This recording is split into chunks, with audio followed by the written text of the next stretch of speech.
the Nordic, our days of the week come from the Nordic. That's why we have Thursday is actually Thursday. Exactly. Yeah. So Friday has Muslim. to do with the planet Venus, and that's where the day that Muslims worship on in the mosque.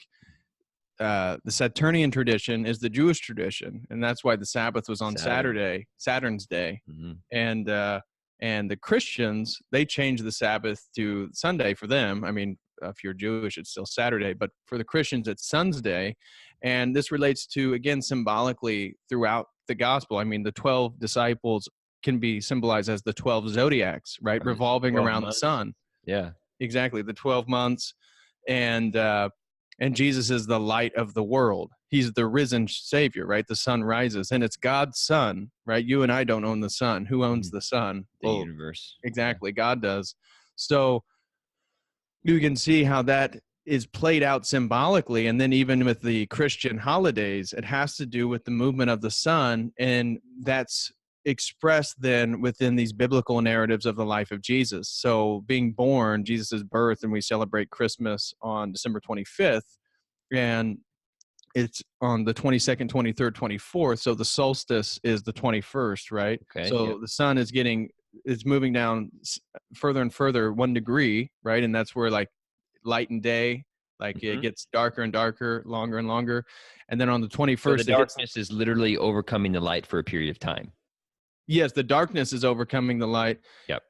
And then the 21st, it's the darkest that it's going to be, right? And then on the 22nd, 23rd, 24th, the sun doesn't move. So historically, even in the pagan traditions, they said that the sun was dead for 3 days. Oh, hold up. Hold on. You said the sun was dead for 3 days? Yeah, so the sun, so 22nd, 23rd, 24th, the sun is dead for 3 days. And then even in the pagan tradition, they recognize that the sun, or their solar god, depending on what pantheon you're on, was resurrected or reborn, right? And therefore, we celebrate the birth of Christ on December 25th, the first day in which the sun's going to start moving up 1 degree each day.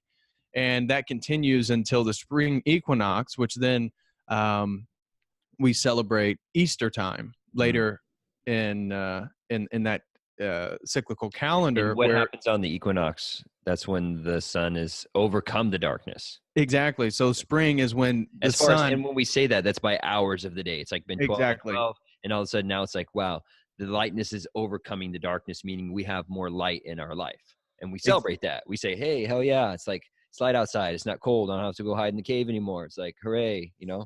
Exactly. And that's why we say Jesus is, he's resurrected from the tomb, right? That's what we celebrate in Easter, right? He is risen. Well, he is risen to the point where he's conquered death. He's conquered the darkness. He's conquered, the evil aspect or the death aspect of the universe. And now he's living. And even the term hours comes from the Egyptian god Horus.